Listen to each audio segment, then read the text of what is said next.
Kembali lagi di Cerita Cinta Channel. Jangan lupa like, comment, and subscribe ya. Terima kasih. Ayo masuk. Biru menyeru sekaligus menuntun istrinya, berjalan mendekati meja resepsionis, memesan layanan kamar, menerima kunci, dan membayarnya. Tak lupa pria itu menunjukkan kartu pengenal diri dan foto buku nikah mereka sebagai tanda mereka halal memesan satu kamar di sana. Mengingat perempuan yang biru gandeng masih begitu unyu, lebih tepatnya takut dikira pasangan mesum. Biru memutar kunci dengan cepat, mendorong pintu kayu itu dan segera menempati ruangan. Inggit mengekor di belakangnya dengan tatapan mencurigai. "Apa lihat-lihat?" kata perempuan itu menahan tawa.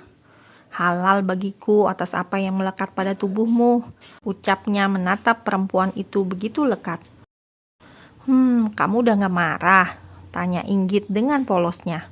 "Marahlah, awas aja kalau sampai kejadian tadi terulang lagi, akan aku bunuh pria itu," jawabnya cukup mengerikan.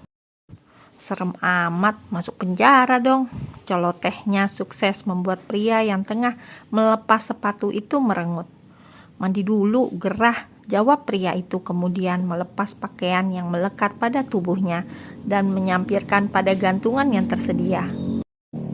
Biru tengah membersihkan diri di kamar mandi, sementara Inggit sendiri sibuk membalas pesan dengan Okta. Perempuan itu curhat mengenai kejadian tadi, hingga sekarang berujung di penginapan. Mereka mengganti dengan bertelpon. Okta yang paham malah ngeledek habis-habisan tentang Biru yang membawanya ke hotel. Cup, satu kecupan mendarat di pipi perempuan yang tengah sibuk curhat lewat benda pipih itu. Biru mencurinya dari belakang. "Mandi," bisiknya lirih pas di belakang telinganya yang terbebas dari ponsel. Inggit buru-buru menutup teleponnya. Perempuan itu melangkah cepat ke kamar mandi. Rasa penat dan lelah membuat ia betah berlama-lama membersihkan diri. "Astagfirullah, ngagetin aja sih mas," tegur perempuan itu sembari mengusap dadanya. Menemukan Biru yang berdiri di depan kamar mandi, menyender tembok dengan melipat tangannya. "Lama amat sih dek," katanya seraya menatap perempuan itu begitu dalam. Perempuan itu berlalu begitu saja, melewati suaminya yang terus mengekornya. Inggit duduk di tepian ranjang, tangannya yang sibuk mengeringkan rambutnya yang basah digantikan Biru dengan sukarela. "Mas bantuin ya," pinta pria itu lembut. Keduanya duduk di pinggir ranjang saling berhadapan. Tangan pria itu masih setia mengeringkan rambut basah istrinya. "Udah sayang," bisik pria itu mulai berlabuh di leher jenjangnya. "Mas, aku masih boleh lanjut kegiatan kan?" tanya perempuan itu memastikan. "Nggak boleh kalau dekat-dekat sama pria manapun. Setiap malam aku akan menyusulmu dan memastikan itu," jawab pria itu. Tangannya sibuk membuka tali bathrobe istrinya. "Mas," Inggit menahan tangan pria itu yang bergerak nakal. Kenapa?" Mata mereka saling bersirobok. Ada gairah yang menyala di sana. Tak ingin menunda waktu, pria itu langsung menyambar bibir ranum istrinya yang hampir 3 minggu ini tak tersentuh. Al menjeda sebentar, kembali menatap netranya lekat. "Aku rindu, aku kangen sayang," ucap pria itu kembali mempertemukan bibir mereka. Malam indah itu kembali terulang. Biru yang cukup lama menahan diri akhirnya bisa menuntaskan gejolak syahwatnya yang bergelora di tempat yang halal baginya. Bahkan jika mungkin, pria itu ingin mengulang lagi dan lagi. Melihat istrinya yang sudah tidak berdaya karena ulahnya, pria itu tersenyum puas seraya membuai ke alam mimpi. "Istirahatlah, sisakan energimu untuk besok pagi. Mas akan meminta kembali," ucapnya gemas sendiri. Inggit tidak merespon apapun. Perempuan itu sudah setengah diambang mimpi, merasakan lelah tubuh di sana-sini. Al memintanya berkali-kali. Pagi harinya saat perempuan itu terjaga, suaminya sudah lebih awal membuka mata. "Morning sayang," sapa pria itu langsung menghadiahi dengan kecupan mesra. "Kamu udah bangun? Jam berapa ini? Kita harus kembali ke posko," ucap Inggit mengingatkan. kamu bisa jalan gak? Selorohnya tersenyum. Hah, sepertinya susah. Ini masih terasa nyeri, keluh perempuan itu ketika bangkit dari pembaringan. Gimana dong? Aku masih mau sekali lagi, ucap pria itu tanpa dosa. Inggit yang sudah lemas tambah tidak bersemangat. Kok jahat. Kesal perempuan itu merajuk. Satu cubitan mendarat di pinggangnya hingga membuat gelak tawa pria itu pecah. Au, sakit sayang. Kok KDRT sih? Ayo pelan-pelan saja, ujarnya mengerling. Mas, nanti malam kalau memungkinkan. Aku hari ini ada kegiatan, jangan mencuri energiku untuk siang nanti. Negonya.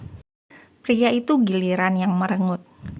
Jangan ngambek dong mas, semalam udah minta banyak. Emang gak capek pagi harus ngulang lagi? Enggak, jawab Biru semangat. Perempuan itu pun pasrah ketika suaminya sudah bergerak sesuai instingnya. Menyambangi lautan madu miliknya yang tak pernah puas pria itu rasakan. Bahkan merasa enggan untuk berpisah di pagi ini. Jika bukan karena waktu yang membatasi, keduanya masih ingin merajut sungai madu pernikahannya. Jangan cemberut gitu, senyum sayang. Mas jemput besok malam minggu. Ujar pria itu menatap wajah ayu istrinya yang terlihat lelah. Berbeda dengan Biru yang semangat 45. Maaf, aku terlalu bersemangat. Jangan nakal lagi. Ingat pesan aku. Tegasnya sekali lagi sebelum pria itu melajukan motornya. Biru mengantarkan istrinya ke posko kelompoknya. Sepanjang perjalanan pulang, Inggit menyender di punggung pria itu. Kedua tangannya memeluk erat dari balik punggungnya. Tangan kanan Biru sibuk mengatur gas dalam stang, sementara tangan lainnya bertumpu pada genggaman tangan istrinya. Sudut bibirnya tak henti menampilkan senyum. Pria itu cukup mewanti-wanti pada Tama untuk meminimalisir kegiatan yang hanya berdua saja, terutama untuk perempuan dan laki-laki dengan statusnya sudah menikah. Tentu saja untuk menghindari fitnah. Tak ingin kejadian kemarin terulang lagi, walaupun khawatir dan merasa cemburu harus mengembalikan istrinya pada kelompoknya, setidaknya ia masih mempunyai percaya penuh dalam hatinya. Baik-baik di sini sayang, aku kembali ke kelompokku ya. Kabari setiap waktu setelah berkegiatan dan jangan coba-coba memberikan ponsel itu pada orang lain. Peringatnya. Jawab Inggit menerima uluran tangan suaminya dengan takzim. Pria itu mengacak lembut puncak kepalanya dengan senyuman menghiasi wajahnya. Bruk, perempuan cantik itu langsung menjatuhkan bobot tubuhnya di kasur. Rebahkan sejenak. Ingat pulang bu, gua kira lo hari ini bakalan absen. Celetuk Okta di sampingnya. Perempuan itu baru mandi tengah bersolek. Pulanglah, kita kan gak boleh ninggalin kelompok sembarangan. Iya kali kampus bapak lo suka-suka deh ikut apa enggak. Sewot bener, kalau masih kangen kenapa gak seharian aja check-in sampai puas. Perempuan itu mendekati sahabatnya yang tengah leha-leha. Wajahnya terlihat kurang bersemangat. Satu kata, loyo. Omong Git, lukisan lo banyak amat. Ledek Okta meneliti leher Inggit yang penuh dengan tanda merah. Masih jelas banget ya. Inggit mengambil sikap duduk dan mendekatkan pada cermin. Astagfirullah, ini sih jelas kentara. Suamiku resek banget sih, gerutunya bingung sendiri. Suami lo ganes juga, berapa ronde? Okta mendadak kepo. Gak jelas banget pertanyaan lo, jawab Inggit salah tingkah. Cie, malu-malu segala. Gak apa-apa besti, namanya suami istri ya wajar aja kayak gitu mah. Iya sih, sumpah gue masih capek banget, pingin tidur seharian. Pasti banyak ya, sampai lo ngoyo gitu. Make up sana biar segeran dikit tuh muka. Bentaran, ini ditutup pakai apa ya? Lo ada bawa shell gak? Enggak lah, gak kepikiran bawa benda itu. Pakai baju berkerah panjang aja. Saran Okta ada benarnya, masalahnya Inggit tidak membawa. Kesel gue, bisa jadi bulan-bulanan teman satu kelompok nih gue. Perempuan itu ngedumel seraya bercermin.